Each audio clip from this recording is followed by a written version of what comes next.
Hello，歡迎收睇 Manchester Select。今季最後一次曼市打比互無紀錄，完咗場一個鐘未夠咧，就睇到好多 post，外國又有，華文又有，本地又有，包括埋啲名宿球評咧都紛紛喊悶，咩唔夠血性、唔夠進取，亦都唔似打比，好快就為咗呢一場比賽定咗勝嘅。不過我自己都頗為唔認同嘅，反而喺戰術角度、執行調動嚟講，我覺得兩邊喺90分鐘裏邊嗰個思維都清晰，亦都展現到俾大家睇佢哋想做啲乜嘅。整體嚟講，我俾曼聯嘅評價就一定係正面㗎啦，甚至乎會好過森林嗰場添嘅。咁悶定唔悶就因人而異啦，有人可能會覺得因為冇波入，所以唔好睇。而喺個比數上亦都好有效咁反映到曼聯把握力就係差 ，final third 就係唔夠殺食。但係你話唔積極冇血性，我就幾唔認同幾唔同意嘅。如果嚴格嚟講，場上得一隊波想贏，或者係更加想贏，嗰隊一定係曼聯而唔係曼城。般奴費蘭迪斯唔使講啦 ，Man of the Match， 所有波有啲好難處理嘅波，啲隊友都夾硬交落去，跟住佢都可以第一時間修正到，佢啲數據反映咗一切㗎啦。烏加迪、卡斯美路冇火，唔係啩？大家都有眼睇㗎啦。Even 你話達洛治、道古、加拿祖，佢哋某啲位置嘅處理好或者係差就一回事。但係向前嗰個意欲，如果你要比較翻曼城嗰班球員，佢哋一定係向前嗰個動力、嗰個進攻嘅慾望係更加強嘅。成條防線或者成隊波喺防守嘅時候，都保持到一個幾高嘅集中力。睇到班波係唔甘於和波，兼且係睇到個 belief 喺入邊。相信即係佢哋係相信自己會打得低排名比佢哋高嘅曼城，所以喺個戰意上面，我真係冇乜太多嘢可以挑剔曼聯。我覺得每一個球員落到去都搏到盡，同埋好同步地去執行緊同一樣嘢，無論攻同守或者喺4個 phase 裏邊嗰個想法、嗰個執行都算係比起之前係清晰好多噶啦。咁我由排陣去講起啦。其實兩邊嘅用人同我預想中有啲啲嘅出入，曼聯少啲嘅，唯一就係正選嗰度都繼續擺卡斯美路急，咁就收起咗斯亞斯啦。其實我本身係怕卡斯美路搭烏加迪，中場嗰個覆蓋嘅活力不足，或者係會過好咗烏加迪啦。咁但係可能呢一場比賽咧，受惠於成場波個比賽節奏偏慢，所以我哋嘅弱點都冇好暴露到出嚟，甚至乎卡斯美路都算有個以曼聯嚟計佢超水準演出啦。但係其實我哋知道佢嗰個卡士係可以咁樣嘅，所以我哋中場中嘅問題其實就唔算太嚴重嘅。反而曼城同我嘅諗法咧就真係幾大出入啦。我會直接評價為個正選排陣係唔夠進取嘅。根道簡同埋高華傑茲一齊出，本身呢一個擺法已經係傾向保守㗎啦。跟住成個中場嘅其他成員都係以控傳為主嘅。霍頓當然有佢嘅能力啦，但係你唔會用單挑能力超強、專係突破型嗰種球員嚟㗎嘛。所以成個中場嗰個配置咧，你見到佢哋咁樣擺係着重控制多過去突圍嘅。咁進攻嘅成效就差唔多啦，大家都睇到啊，真係得個傳字。咁如果佢哋有能力加快個速率嘅話咧，可能可以達成佢哋透過控傳、透過 positional play 去打破曼聯嘅密集。但係事實上，佢哋就冇辦法加快個速率啦，同埋都好明顯，曼城就係遇到今季佢哋嘅老問題啦。當佢哋用呢一種方式嘗試滲透而唔成功嘅話咧，對手譬如今場嘅曼聯係越守越穩，越守越有信心，覺得你點猜我都唔會俾你猜得散嘅。呢個就係曼城今年自己遇到嘅問題啦。但係咁講，即係我哋拉翻去後啲去睇，如果曼城呢一刻喺個聯賽榜度係處於一個爭冠嘅位置，即係開咗爭冠模嘅話，我覺得佢正選冇可能擺得咁謹慎，即係甚至乎用保守去形容。因為我自己覺得寧願犧牲少少防守嘅質素，我都唔介意將迪布尼擺後一格，拍高華傑照或者拍根道簡，因為即係迪布尼佢嗰個發揮下滑咗啦。有時擺純攻中咧，始終限制咗佢嘅活動範圍，好容易俾對方鉗制住。如果你擺後半格係危險啲，但係同時迪布尼嗰個威脅，佢嗰個可變性自由度又會再大少少，但係就冇咁做到啦。咁我只能夠講哥迪奧拿似乎都幾尊重我哋嘅反擊質素，所以佢中場嘅布防就係、或者中場嘅想法就係以控制為主，所以擺咗咁多傳控好嘅球員，但係就個進攻就認真麻麻啦。所以如果你真係要論保守嘅話，我都幾肯定咁講，曼城呢一場比我哋更加保守啦。講到個發揮啦，咁曼聯踢咗啲乜嘢 plan，大家應該睇得好清楚㗎啦。防守5-2-3，前面嗰3個就對應翻曼城3個中堅啦，即係佢哋 build up 嘅時候3個喺後邊去用波，嗰3點係對到嘅，以遮線為主，冇話要特登搶佢哋波，有時逼到佢哋回後交俾艾達臣，就已經完成咗個目標㗎啦。俾人打穿或者俾人分到兩邊去繼續用波嘅時候，個5-2-3即刻 switch 翻咗一個5-4-1，然之後就做一個防守啦。喺回收到控球權之後，我哋有嘗試喺後場解壓去保持個控球，亦都有嘗試做長傳嘅快攻揼過頭，跟住就哨就搏下啲波咁樣。基本上90分鐘都係行緊呢一套嘅戰術體系嘅，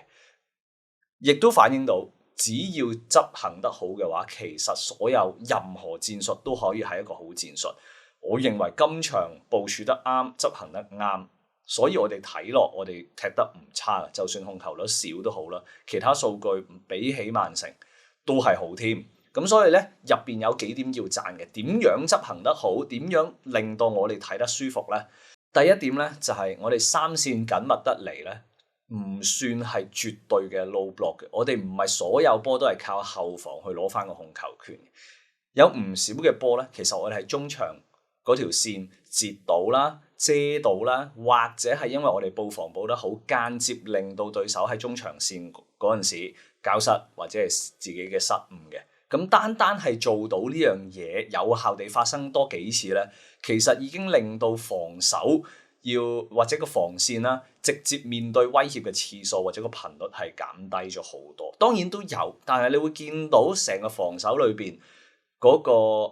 effort 咧係平均分配嘅，唔係淨係防線食晒嘅。中場都有做一個類似海綿啦，你叫做緩衝咗好多曼城可以進展嘅一啲進攻。咁呢個係幾明顯做得好嘅。況且當我哋中場失位少咗啦，即係我哋5-2-3轉5-4-1，其實個速度係足夠嘅，大部分時間都叫翻得切嚟啦，都叫做轉得切個 shape 啦。中場少咗失位咧，其實我哋防線5個人入邊總會有個 extra man 嘅，就有信心可以殺出少少噶啦。尤其是喺右邊馬沙拿維、達洛治，其實好幾次主動拍出嚟，中間再多翻個人咧，亦都係進一步令到曼城喺中間裏邊亂咗陣腳嘅。咁呢一點喺個防守裏邊係做得幾明顯，有進步同埋有意識咁樣做。下半場其實約荷咧都開始嘗試主動少少，亦都有改善嘅。因為上半場約荷就真係比較被動，但係下半場咧佢都有少少跟到馬沙拿維嗰種節奏，需要嘅時候壓出少少去幫翻道古。咁呢一個就係5人防線裏邊我經常提到嗰個主動性啦，今場做到嘅。另一點咧就係我哋拎到波啦。嗰陣時，我哋真係會嘗試慢嘅。當然，我哋有時都要靠長傳啦，俾對手逼到。但係我哋起碼有嘗試咗打慢先。嗱，雖然上半場我記得有5分鐘至8分鐘咧，係後場突然間個個都輕機嘅，交失好多冇壓力嘅波，好似卡斯美路啊、麥佳亞、烏加迪、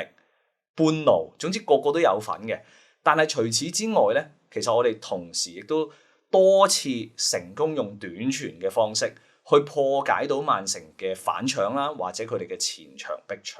雖然曼城今年跌波，但係佢哋嘅前場施壓仍然係俾到一定威脅噶嘛。不過我哋都有曾經成功解壓到，呢一個係一個進步嘅。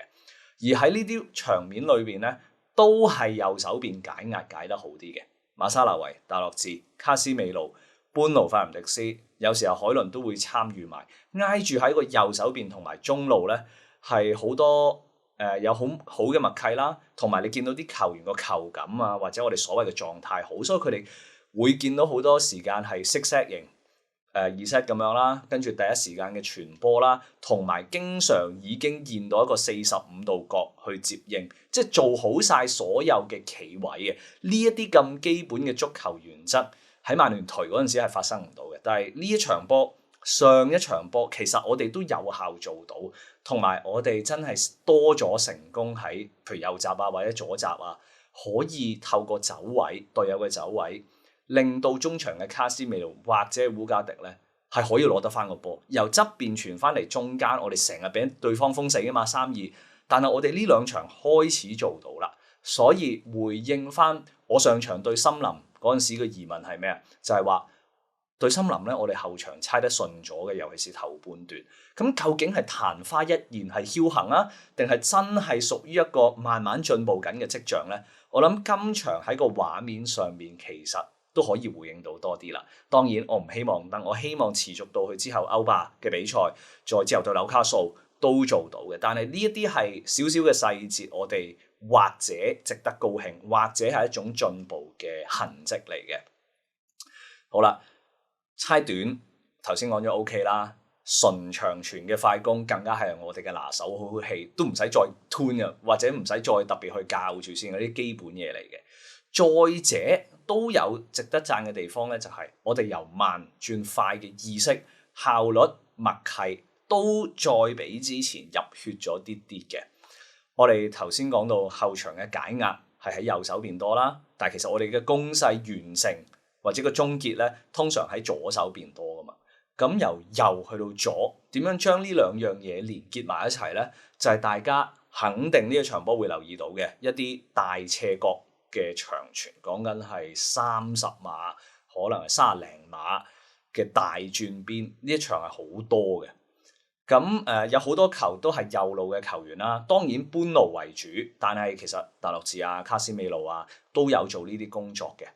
佢哋喺接波之前，因為對方嘗試埋嚟施壓或者遮線啦，所以佢哋未必有時間望遠邊嘅。但係未接波咧，已經 sense 到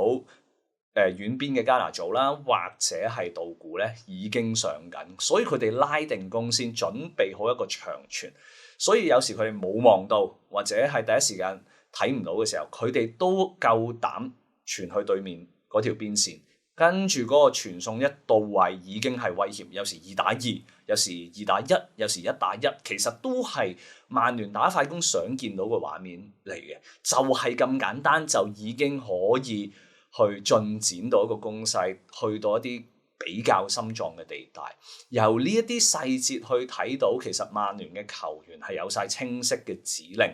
係好針對性。針對住曼城今場嘅一啲弱點去部署而執行出嚟，你都要加拿祖同埋道古夠膽一走定先噶嘛，咁所以每個人都做好咗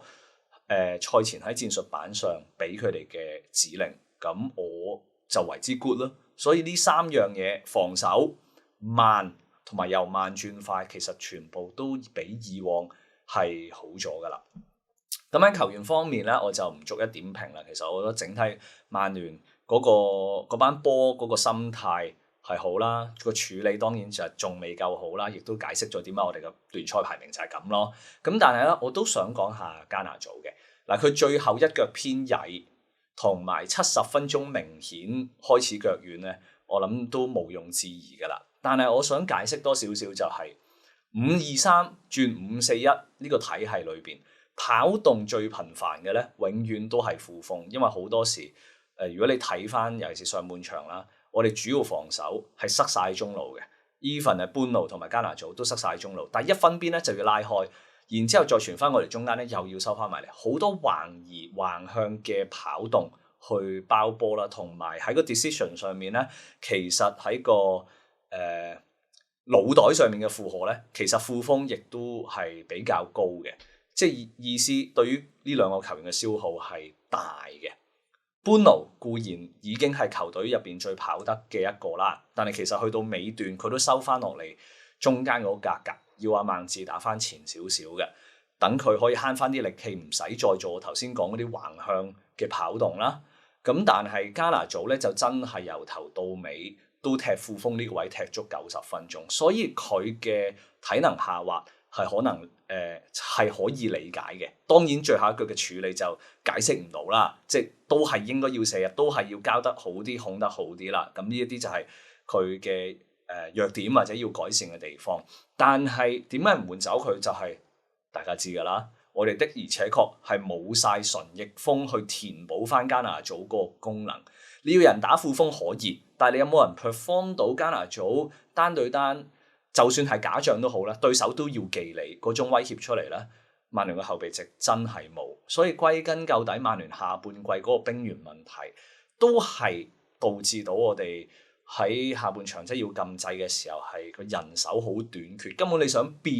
喺個風格上面變又好難，你想揾人填充呢個純逆風嘅位置，我哋又冇，所以就叫做限米煮閒飯嘅。如果要去總結呢場波咧，我覺得以現有曼聯嘅實力嚟講，都叫做發揮到盡㗎啦。應該要執行嘅嘢都嘗試去踢出嚟，但係就係個成績爭啲啦。咁但係呢一場波咧，對於我哋周中歐霸要去對里昂，其實係有正面影響。我諗班球員踢完之後，自己都開始對嗰個信心係強翻啲嘅。但係正如好似史高斯賽後咁講，如果曼聯呢一場波有2個中鋒好啲嘅話，就已經係入咗波先，甚至乎贏埋嘅。所以我哋 Final Third 弱係不爭嘅事實。喺夏天喺完季之前，亦都見唔到有任何方法解決到，只能夠繼續信任而家呢一班球員，只能夠繼續希望佢哋可以再做好啲咁解。成場波除咗卡斯美路嗰球疑似12碼有啲爭議性之外，我會覺得和波咧，我哋都稱唔上唔抵嘅，因為我哋有創造過啲半機會㗎，但係我哋成場波得2次中目標嘅埋門，咁就唔抵贏㗎啦。限米煮閒飯啦，我覺得已經做到足㗎啦。咁調翻轉，我覺得啊，如果你係一個曼城嘅球迷，喺曼城嘅球迷去評價曼城呢一場波，應該仲灰過我哋，個不滿應該仲多過我哋，因為哥迪奧尼嘅排陣啦，球員落場爭勝嗰個心態，換人嘅時間，換人嘅人選，我覺得所有嘢咧，成個感覺比我哋係更加圓咗季，好似冇嘢爭，好似又或者曼城因為乜都贏過晒啦，所以去到呢個位咧，嗰班波嗰團火都熄熄地嘅。咁甚至乎我覺得迪布尼係有啲為咗俾佢踢足而踢足嘅，因為大家都知道佢離開曼城啦嘛，準備好似呢一場啊，就好似冇乜所謂，又俾你踢足90分鐘啦咁樣。咁對於曼城嚟講就肯定唔係好噶啦。但係總之曼市兩支球隊咧，今季係各有各嘅難處啊。但係對於曼聯嚟講，我覺得呢一場評價正面嘅。而最後啦，阿摩廉應該再次喺管理層嘅心目中咧加咗啲分數嘅。其實佢上陣之後嘅大戰成績唔算太差，當然有輸過啦，但係同一方面淘汰過阿仙奴啦、和過利記啦，對住曼城亦都試過1勝1和啦。呢一場嘅部署執行咁清晰啊！我漏咗一點冇講，就係另外一個部署就係將加拿祖擺喺左手邊去攻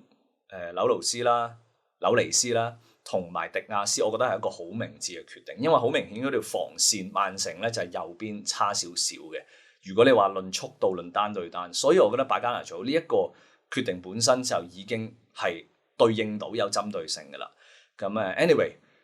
阿摩廉打呢一種 underdog 嘅比賽，或者曼聯打 underdog 嘅比賽咧，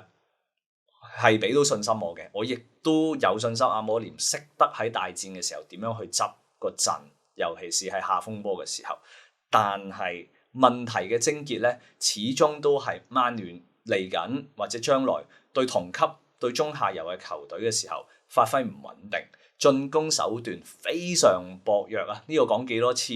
都唔夠嘅，因為非常之關鍵嘅問題，所以都仲係要執嘅。咁嚟緊咧，首先就係睇下孟治點樣可以增加到個進攻層次啦。佢落場其實我 OK 嘅，即係俾到個希望，我想再睇佢耐啲啦。即係都仲係對佢有信心，覺得佢係一個 quality player 嚟嘅，咁會想再繼續睇啦。其次就係我哋再放長雙眼睇遠少少，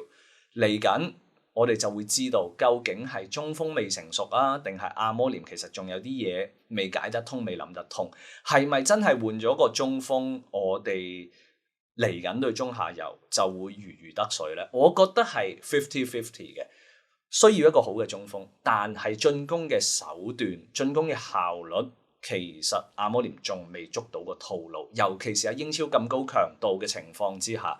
其實係仲需要增加其他嘢，先會慢慢上翻去上半版，慢慢成為一支可以爭歐聯嘅球隊。所以放長雙眼睇，但係呢一場波絕對正面嘅。希望睇完呢場波之後呢，曼聯嘅球迷會有更加多嘅信心，肯周中捱夜繼續歐霸嘅情況支持下曼聯對里昂嘅比賽。今集嘅分析嚟到呢一度，中意嘅話記得 CLS， 下集再見啦，拜拜。多謝會員嘅支持啊！如果想睇埋短片分析同埋文章，不妨 join my Patreon啦。